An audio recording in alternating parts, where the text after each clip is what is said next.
எத்தனை காலம் தான் ஏமாற்றுவார் இந்த நாட்டிலே. மாநில இளைஞர் சங்க தலைவராக முகுந்தன் அவர்களை அறிவிக்கிறேன். முகுந்தன் அவர்களை அறிவிக்கிறேன். நடக்கக்கூடாதா நடந்துப்பா. இளைஞர் சங்க தலைவர் பொறுப்பை ஏற்று அன்புமணிக்கு உதவியாக. ஆமா, உன்னை கேட்டாரா அவரு? கேட்டாரா? என்ன சின்ன பழத்தனமா இருக்கிற ஆஸ்கல். அவனுக்கு இப்பதான் 4 மாசம் வந்தான் கட்சியில. 4 மாசத்துக்கு முன்னாடி வந்திருக்கிறான். அவனுக்கு இளைஞர் சங்கம்னா என்ன அனுபவம் இருக்குது அவனுக்கு? உனக்கெல்லாம் அரசியல்லாம் கூத்தா போயிருச்சு. இந்த உலகமே ஒரு கூத்தாடி மேடை. அதுல நாமெல்லாம் நடிக்கிறவங்க ஆர்டிஸ்ட்.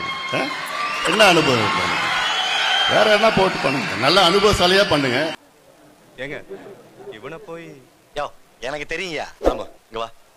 உடனடியா குமாரன் எழும்பூர் பகுதி செயலாளர் அறிவிச்சிருக்கேன். நான் சொன்னேன் களத்துல நல்ல ஆள் வேணும், நல்ல திறமையா வேணும்னு. வந்த உடனே போய் அப்புறம் இளைஞர் சங்க பொறுப்புல போட்டு எது சொன்னாலும் தலைவர் சொன்னாரு வெளியில போய் சொல்லணும். நீங்க சொல்லுங்க, கேட்கணும். யாரா இருந்தாலும் நான் சொல்றதான் கேட்கணும். எல்லாம் பண்ணுங்க, நீங்க பண்ணுங்க. புரியுதா? இப்படியே பேசிக்கிட்டே இருந்தா என்னடா அர்த்தம்? எது பெருசுன்னு அடிச்சு காட்டு. நான் சொல்றத கேட்கலன்னா யாரும் இந்த கட்சியில இருக்க முடியாது. என்னங்க அப்படி திடீர்னு மாத்திட்டீங்க? கட்சிட்டு இருந்தா திடீர் எல்லாம் மாறும். இது நான் உண்டாக்குற கட்சி. நான் சொல்றத கேட்கலன்னா யாரும் இந்த கட்சியில இருக்க முடியாது. கருத்தை சொல்வது வருத்தம் அளிக்கிறது. கருத்து சொல்வதற்கு எல்லாத்துக்கும் சுதந்திரம் இருக்குது. உரிமை சொல்வதற்கு என்ன நீங்க மிரட்டுறீங்க? மிரட்டு மாதிரி பேசுறீங்க. என்ன சரின்னா சரி, போ. என்ன சொல்லிட்டாரு நீ கோவிச்சுட்டு போற? ஊர் ஜனங்களை எல்லாம் ஒன்னா கூப்பிட்டு வச்சு உன்னை பத்தி எவ்வளவு பெருமையா சொல்லிட்டு இருக்காரு. அவரை கொஞ்சம் கூட நீ மதிக்காம போறேன்னா அவர் மனசு எவ்வளவு கஷ்டப்படும். முகுந்தன் மீண்டும் சொல்றேன், மாநில இளைஞர் சங்க தலைவராக நியமிக்கப்படுகிறார். என்ன கொடுமை சரவணன். கை தட்டுங்கப்பா. சூப்பர். குடும்பத்துல இன்னொன்னு போற குடும்பத்துல வச்சுக்கிட்டு.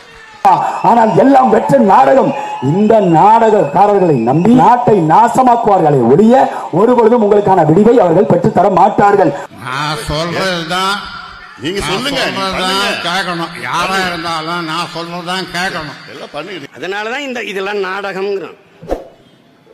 இதெல்லாம் நாடகம்ங்கிறோம். நான் சொல்றத கேட்கலன்னா யாரும் இந்த கட்சியில இருக்க முடியாது.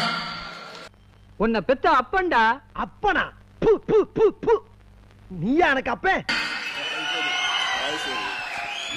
என்ன சரின்னா சரி, போ. நீ கேட்ட ஒவ்வொரு கேள்வி என்ன செருப்பால் அடிச்ச மாதிரி இருக்குடா. இது நான் உண்டாக்குற கட்சி. நான் சொல்றத கேட்கலன்னா யாரும் இந்த கட்சியில இருக்க முடியாது.